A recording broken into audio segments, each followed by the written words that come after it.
listening to Your Secret is Safe with Me, non-judgmental talk about infidelity with Dr. Marie Murphy. If you're looking for new perspectives on complicated relationship issues, you've come to the right place. Days go by, they're crawling by. Hi, everyone. I'm Dr. Marie Murphy. This podcast is all about expanding the conversation around infidelity. I'm a relationship coach, and I specialize in helping people who are dealing with infidelity make decisions about how to move forward that are truly right for them. That includes folks that are both actively cheating on their partners and people that have been cheated on. On this show, we feature tools and guidance from my coaching practice and advice from other professionals whose work pertains to the sometimes complicated business of human romantic relationships. Today, I have the pleasure of talking with Christine Luken. Are you ready to master your money and become a financial success?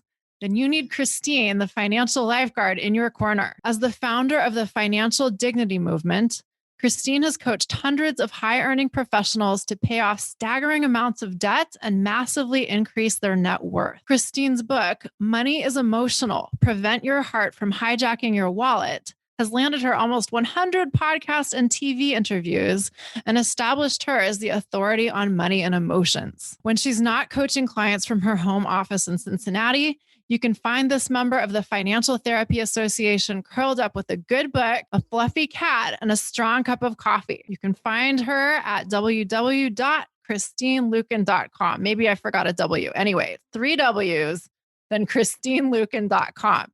And I'm going to ask you about your favorite books in just a moment. But before I do that, this episode is brought to you by Marie Murphy, PhD, Relationship Coaching. That's me. I provide shame-free, blame-free, non-judgmental coaching. You can talk to me about the things that seem too messy or weird or stigmatized to share with your best friend or your spouse or even your therapist, including but not limited to matters related to infidelity. To learn more about my relationship coaching practice or to schedule a coaching session, go to mariemurphyphd.com. All right, Christine, it's great to have you here today. It's so great to be here. Thanks so much for having me. My pleasure. Let's hear about your favorite books. Tell me like a few recent favorites in fiction and a few recent favorites in financial matters. Yeah. So I read about one financial book a month. So I've got a lot of favorites. Cool. But there's one interesting nonfiction book that I really love, which is The Biology of Belief by Dr. Bruce Lipton. Uh-huh. That just really, it's like I knew that what we think about money, what we believe about money is very important. And I know that helping people to transform that part of their lives really does make a difference. But I never really understood the biology behind it. And it's pretty crazy. It's pretty crazy and amazing. So that's one of my favorites. I would say another favorite is The Miracle Equation by Hal Elrod. Haven't even heard of that. So a lot of people are familiar with his Miracle Morning books. Yeah. The Miracle Equation is my favorite book that he has written. And it changed the way I did business as far as the way that I think about my business. And there's a part in there about emotional invincibility, which is really cool. So I highly suggest that one as well. I'm going to check it out. Yes. And I would say my favorite fiction one right now it's called Anointed by H.R. Hutzel. And they're just coming out with the audio book, and it's like a full cast production. So it almost is like a movie. Wow. Lots of different voices. Yes. Yeah. And that one's really super cool. So I'm enjoying that one as well. Great. Thank you for sharing. You're welcome. One of the glorious things about the pandemic for me is that it has given me time to read fiction again. Yes. And that it's been such a gift. I have to say, like, that aspect of this past year has been really wonderful. Anyway. Okay. Moving on. Let's talk about you. Let's talk about your history. Let's talk about how you got into doing what you do. And I think at some point in our communications, you talked about, quote, crashing and burning financially, unquote, in your mid-20s, despite having an accounting degree. Yes. Yeah. So tell us all about it. Yeah. I did not intend to be a financial coach. That wasn't anything that was on my radar when I was graduating from college. I thought I was going to be an accountant, that I was going to work for the family business that my brother and I were going to, take over after my dad retired. And when I was 19, I met and started dating a guy. I call him quote unquote Jeff, to protect the not so innocent. But, we had a 7-year relationship, and it was not a healthy relationship. I learned later through counseling that it was called codependent. He was not good with money. He was in and out of jobs and even in and out of jail. And I thought if I just loved him enough that he would change. And he did. He got worse. So I'm sure many people listening can relate to this. Yes. Yeah. And it was just, it was just like, no matter what I did, it just, he would get better for like short periods of time. I think it was just so that his attempts to not lose me, to not have me walk away, because I was essentially financially supporting both of us, because his income was very sporadic. When he was working, it wasn't great.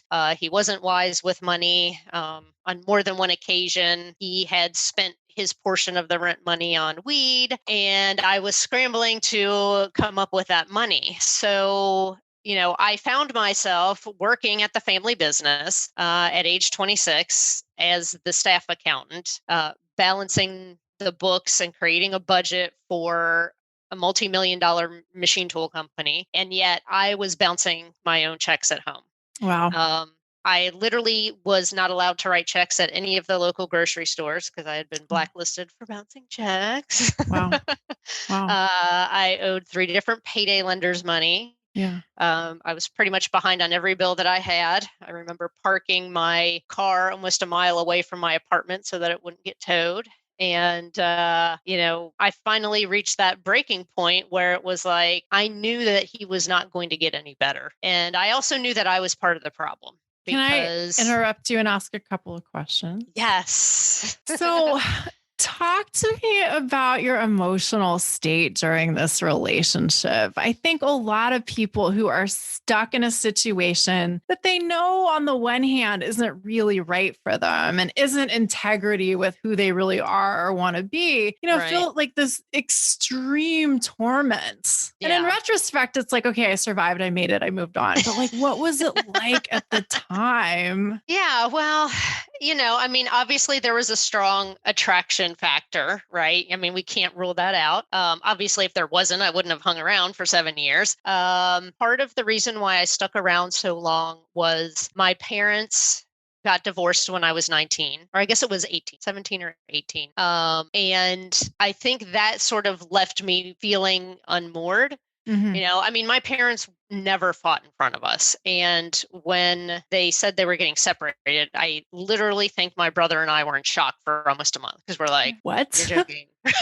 like we're the Brady Bunch. Like, what is going on here? Wow. And so I think almost, that proving of like, hey, I'm not I'm not a quitter, right? I'm not, sure. I'm not one who's going to give up easily. And I think just the nature of my personality is I'm someone who is very loyal. When I commit to, even something as simple as, joining a networking group or something at church or something like that, where it's like, if I say I'm in for something, I'm in, right? Yeah.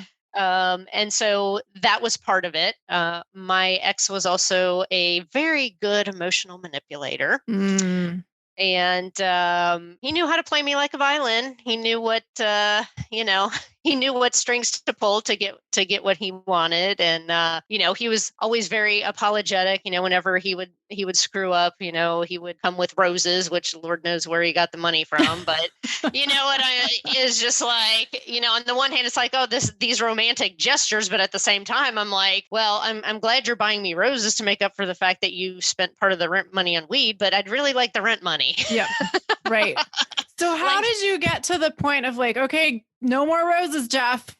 No more. So that's a pretty dramatic story because he got 2 DUIs within 6 months. Oh, good. Yeah. And that basically meant that we had to push out our wedding date that we were supposed to have, which of course, looking back, I feel like, God or the universe was looking out for me. To be like, I don't know how many signs I need to send you, but this is not the guy. But he was out partying with his friends. He had not done what he needed to do for his DUI, and the cops came to our apartment at 3:00 in the morning. Oh, wow. And woke me up. I remember I had my cookies and milk pajamas on, and we had a dog who I loved. His name was Bronx. He was a very, very sweet dog, but not a small dog. He was probably a good 65 pounds. And Wow. Yeah. so, of course, there's these two big burly cops in my apartment, and my dog is like, I'm holding the dog, but he's barking. Yeah. And the cop said to me, if you don't control your dog, I'm going to shoot him. Oh, Jesus. And I basically said, I said, look, you are strangers in my house. He's trying to protect me. Let me put him in the bathroom. I said, do you want to search the bathroom for Jeff before I put him in there? Yeah. Because they literally did. They searched the house. Yeah. And then was Jeff home at the time? Oh, no, he was out partying. Okay. Got it. Okay. So he's out. The cops come. Yes. Okay. Looking for him. And so basically after they left, I let the dog out. I sit on the floor and cry. And I was just like, F this. This is never happening again. Well, we didn't talk about what's appropriate and what's not. So I know. Fuck this. Usually people just say fuck without asking, which is amazing. Or I'm just like, I am done. Yeah. Like that was the straw that broke the camel's back because Yeah. To me, it wasn't the cop's fault, right? No. It was Jeff's fault. Yeah. And it was so weird because after I broke up with him, it literally took me a year to not have a visceral physical reaction whenever I saw a cop. Oh, because sure. he was always in trouble with the cops. Yeah. So if I would just be, passing by a cop, not speeding or anything, I mean, it literally adrenaline flood. Yeah. And it literally took a year before I stopped having that reaction because I'd have to remind myself, like, it's okay. Like, this is you're not in trouble. Because before it was like, oh my God, if they pull us over, they're taking him to jail. Right. So, right. There were a lot more things wrong with that relationship than just the money. But it was a huge factor. Yeah. And as we know, money is tangled up in a lot of other things. It's not in a silo by itself in the relationship. Yeah. Say more about that. This is so important. Nothing's in a silo, right? No, it's not. And, money touches all aspects of our lives, whether we're talking about our health, our relationships, the type of education that we pursue. I mean, obviously our careers and our livelihoods, but, it's rare that we go a day without spending money or earning money or managing our money. And so there was a lot of shame and embarrassment for me around being in that situation. So I understand that for everybody who has screwed up their finances, there's shame and embarrassment around that. Yeah. But it's even more so when you are in a career where you're supposed to know better. Like you're supposed to have your shit together. Right. You're an accountant. Right. I know. Yeah. So talk about that. I mean, I think this is so fascinating because, on the one hand, like so many of us know what we're supposed to do, quote unquote, supposed to do in various different situations, financial or otherwise. But there are so many reasons, so many like human reasons why we don't always do these things. Right. Well, and that's why I love talking about the mindset around money. It isn't, yes, we obviously have to take practical action around our finances, but there are all these things under the surface that drive our behavior around our finances. Yeah. And, some of that is based off of, what was modeled for us growing up. Some of it is relational factors because had I not been in that particular relationship, I would not have those same problems. And I know that because, after I broke up with Jeff and started dating my husband, I didn't have any of those issues because he was very good with money. And in fact, that was one of the reasons I was attracted to him. So I jokingly say, like, if you've been in a relationship with someone who's terrible about money, all of a sudden, like, fiscal responsibility becomes really hot in a potential partner. Right. You're like, oh, you're maxing out your 401k? That's sexy. Yeah, absolutely. Contrast. Yes. Talk a little bit about, I mean, we'll get to your philosophy on money mindset in just a moment, but tell us a little bit about, like, breaking up with Jeff and what came then, both in terms of the external circumstances of your life and how you navigated them. Yeah, well, that was rough because I was in a position where I wanted to leave the relationship, but I literally had no money to leave the relationship. Yeah. There was no savings. I was behind on bills. There was no money to get my own apartment. I had a bunch of past due utility bills in my name that were going to have to be paid before I could even get an apartment to get utilities hooked up. And I pretty much had to swallow my pride and accept help from my family. So fortunately, my dad was not judgmental at all. I mean, he really could have said, "I told you so." But I think he was just so relieved that I was finally breaking up with Jeff. Oh, dear. And he said, you can come and live with your stepmom and I, but we're not going to pay your bills. We're not going to lend you any money, but we will give you a safe place to regroup, and I will help you put together a plan to rectify your situation and get back on your feet. And that was hard. That was hard because, I looked around at a lot of my other friends who were the same age, and, they had already started to build a nest egg and started to put money away for retirement. Some of them were getting serious, some of them were getting married. And I felt like I was back at square one. Right. And not even back at square one. I felt like I was in the hole. Yeah. Right. It was like I was no better than when I graduated from high school. Yeah. At least financially. Yeah. And it was like, oh my gosh, I just felt like the last 7 years had been a complete total waste and disaster. Yeah. Right. Oh, sure. Yeah. And that was hard. That was a hard thing to do. But it was necessary. It was definitely necessary. I really needed to not just get away from that relationship, but there were also certain friends who were in that same partying space, that they really didn't have a plan for the future. They weren't, they were more concerned about where are we going this weekend to go get drunk and get high versus, settling down and creating a life. Yeah. Sure. I just want to point something out here. I mean, you talk about this with this moment of, like, I felt like I was going into a hole, not just taking steps back, but taking steps backwards, essentially here. Right. And I hear that from folks in all kinds of situations, often related to the dissolution of a relationship and the material circumstantial changes that come with that, some of which are financial. And I just want to, acknowledge where you are now in relationship to that. Yeah. Well, it's been over 20 years. Sure. So, just like looking back over that and saying, like, I remember telling my dad, I was like, I'm homeless. And he's like, because you're living in my spare bedroom in a golf course community. You're not homeless. Right. No, but that's exactly it. It's like we have this idea of where we're supposed to be at a certain point in time. And if we're not there, it means we're homeless. Right. And yes, absolutely. That's what it felt like. Right. It seems that way. Like, we perceive it to be that way. Yes. But, looking at where I am now, where my husband and I are now, we just paid off our house. Our financial planner said we are actually ahead of schedule with our retirement contributions. Wow. We have no debt. Mm-hmm.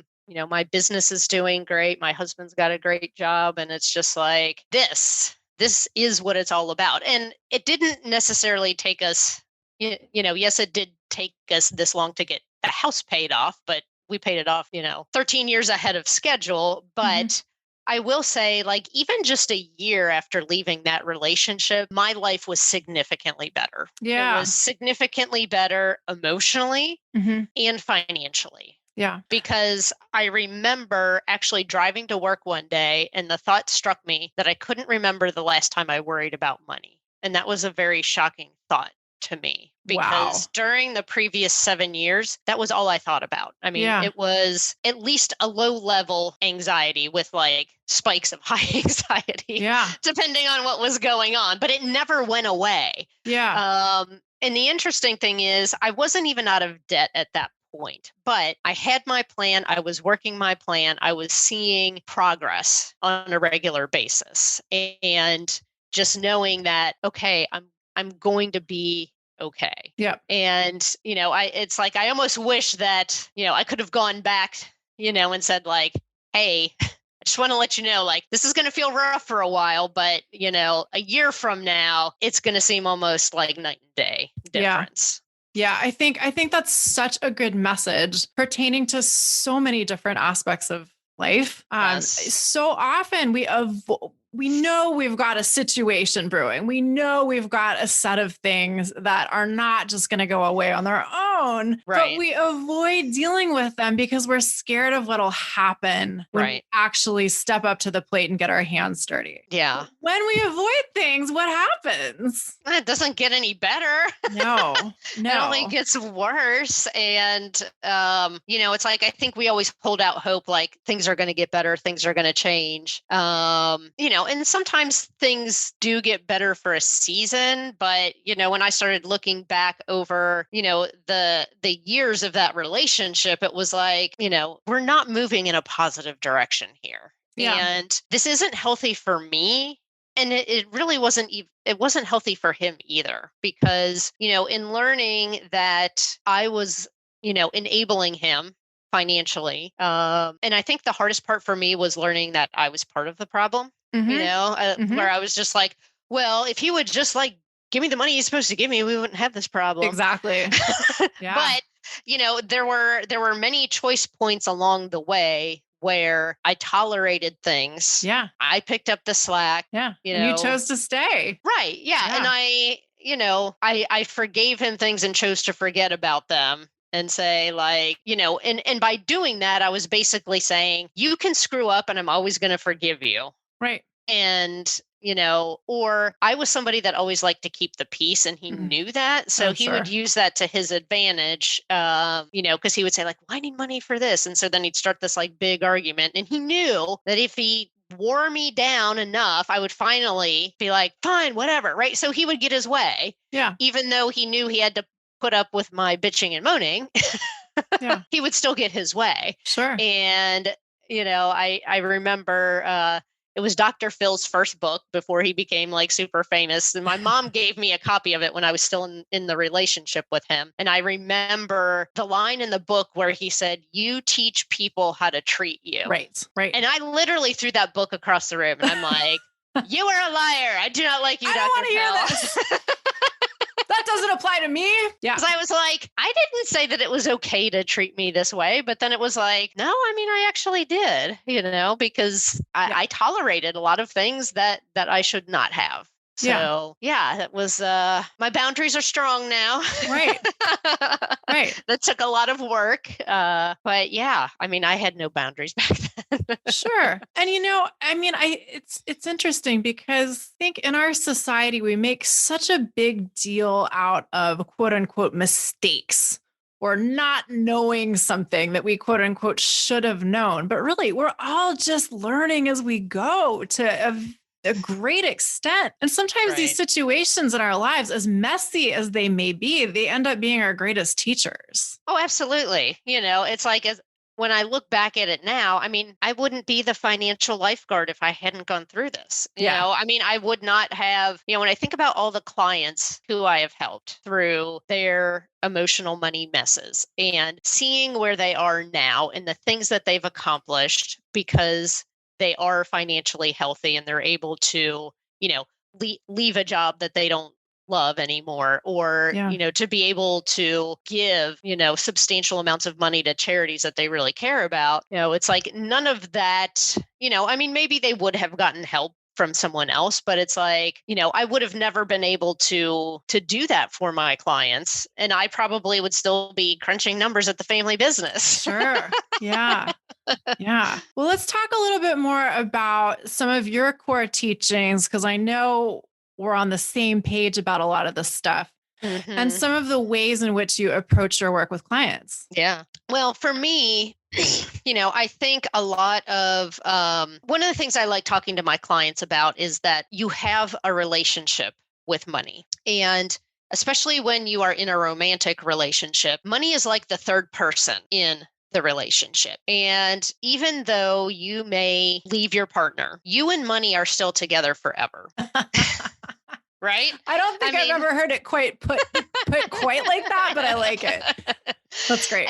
And so it is important to examine your relationship with money. And a lot of people have never thought about it that way. And I say, even giving your money like a persona, almost like they're your boyfriend or they're your girlfriend. And like money wants to take care of you. Money wants to spend time with you. Money wants to have fun with you. Oh, I like all that. And when we think about any relationship, there are certain things that are hallmarks of a good relationship. Things like respect, honesty, and positive attention. And a lot of people are ignoring their money, trying not to deal with it. Avoiding it. Yes. Yeah. Avoidance is very big. Yeah. And that can be especially hard for people who are leaving a relationship or who want to leave a relationship. Right. Let's talk about that specifically a little bit.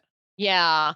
As you know, one of the, a lot of my clients are going through divorce or coming out of divorce. And typically the clients who I get are the ones who did not handle the money, that they abdicated that to their spouse or sometimes willingly, sometimes unwillingly. Sometimes they're in a relationship where one person is more controlling or they say like, oh, you're no good with money. Just let me handle it. And I will say it's not a man-woman thing either. Oh, yeah.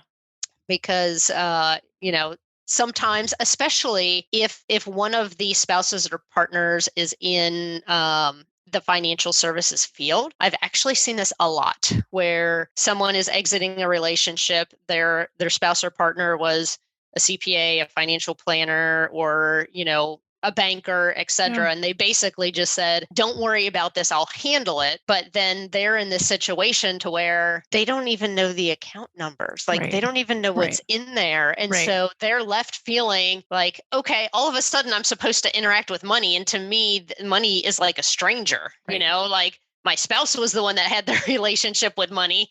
They're sitting on the other end of the couch and here I am all by myself and I don't even know what to say to money. Like I don't really.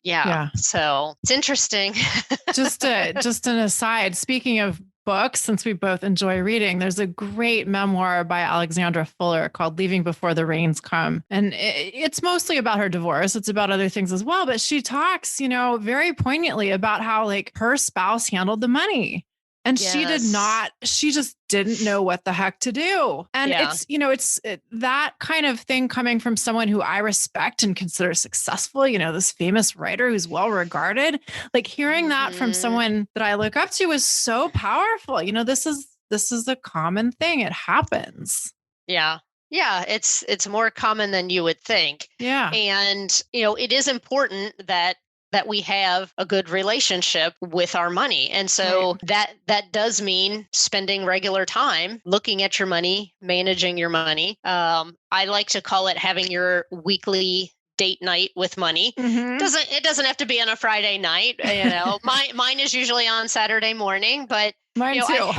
I have this time in my calendar where, I look at my spending versus my plan. I check my accounts. I pay bills, make transfers into savings. And, I have any discussions that need to be had, with my husband. And, even though I do manage most of the day-to-day stuff, he still is very in tune with what is going on. And we have regular conversations about the money because I don't ever want him to be in a position where, if I get run over by a truck, he literally has no clue. Yeah, exactly. No, it's so true. And I mean, even if it's not like about, what happens if you split up, I mean, the fact is life is unpredictable. Right. And any of us could be in a situation where we need that information, or at least need to know how to get that information. Well, and I think the other thing too that I've seen when I coach couples is, when one person is primarily handling the finances and the other person isn't, either because they don't want to or they think they're not good with money, the person who is left doing the bulk of the money management can feel resentful, like they're in it by themselves and you don't care about this. And so I'm the only one that's worrying about this, or I'm the only one that cares about this. And that can create an unhealthy dynamic as well. So, the financial chores don't necessarily have to be 50-50, but the communication about what is going on with the finances, there needs to be a regular stream of that flowing if you're in a relationship. So for sure. Let's talk about how our feelings about money come into being and where our anxiety or hesitation or avoidance comes from, because I see a lot of misconceptions about where feelings come from and what creates feelings in my work. And I bet you do too. Yeah. And it's very interesting because, the reason why I wrote my book, Money is Emotional, is I saw that there was so much out there in the personal finance space about to do, like what are the practical actions you should take, to get out of debt and manage your spending and all that fun stuff. Don't spend more than you earn. Thanks. Like, I know that, but how do I stop myself from doing this? Right. That explains everything. Yeah. Yeah. And so, I felt like there was a lot of things around, okay, you don't like the results that you're getting. Well, you need to change your actions. Let me give you this list of actions. But, there was never this explanation of what causes us to act in the way that we do with our finances. Right. And typically people take action for two reasons: to avoid pain or increase pleasure, or both. Yep. And when we think about that, our feelings relative to our finances, they usually come from our internal processing. So it's usually if we feel anxious or we feel upset or we feel angry, even though those feelings might seem like they come out of nowhere, there's always a trigger for the feeling. And it's typically something you're thinking about, something that you are talking about, or something that somebody else says to you, right? So it's some of these words that are triggering this feeling in you. So I always say let me just interject something, because I think we're on the same page about this, but I just want to make sure. Yes. The way I would put it is, it's not what somebody else says to you. It's how you perceive what they say. It's what you believe is true. Absolutely. Based on what they say.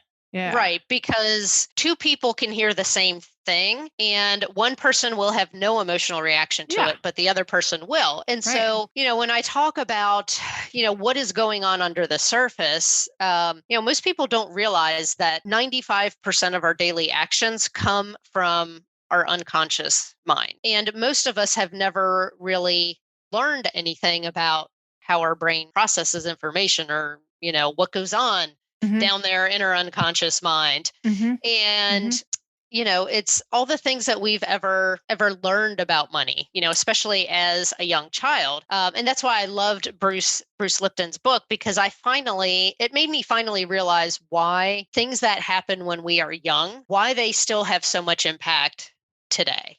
Sure. And I would add to this too, like most of us don't even question our conscious beliefs. We just think that if we think something, it must be true. If there's a thought in there, it's just a neutral reflection of reality. But that's not the case. Yes. And so, most people don't realize that, especially when you're a young child, like under the age of 7, that your brain waves are different than when you're an adult. And essentially, you're like a sponge and you're just absorbing all this information. But what most people don't realize is children are absorbing that information as the truth. Right. Yeah. They don't have that judging part of their logical mind to say, is this true or not? So if their parent says something like, you got to work really hard to make money, or money is the root of all evil, right? Children just internalize that as the absolute truth. Yeah. Oh, yeah. And the interesting thing is that, our brain actually has this filter, because if we didn't have this filter, we literally have, we're bombarded with so many sensory bits of information per second. We would literally be a puddle on the floor if we didn't have what is known as our reticular activating system. It's a filter. And it basically allows things in that are important to us. The interesting thing is most of how it figures out what's important to us is that stuff that's down in our unconscious mind that most people aren't even aware, like what is down in there. So like if deep down inside you feel like money is the root of all evil, then you're never going to be a millionaire.